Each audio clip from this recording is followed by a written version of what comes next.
So I just got my Smoke Ninja some time back, and I'm going to check out like today, like whether it's working, and yeah, let's dive in.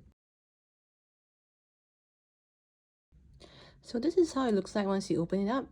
Just check through the Kickstarter pledge and to see that you have received all the items, right? Let me just open this up for you guys. So what I do is actually like open up my Kickstarter pledge and then just run through, make sure that I have everything. So I've got the instructions over here, and it's pretty nifty, I feel. But then for the step-by-step instructions, you have to scan this QR code over here, and it actually gives you like the step-by-step instruction on how to charge your Ninja for the first time, how to remove the chamber.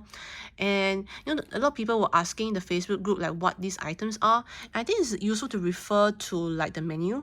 So there are people who ask like what is this? It's actually a 1/4 inch mount, right? As you can see, for your tripods and extenders, which is this thing.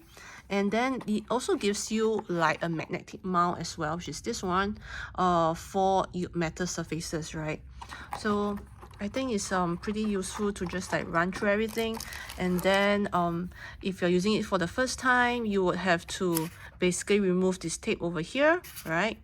And then this is actually where the controls are. So once you remove this, you can actually see the controls are here, right? And so is the USB-C charging point over here, right?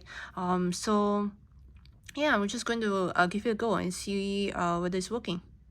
So we're supposed to charge this for 1.5 hours for the first time, or at least until the light turns green.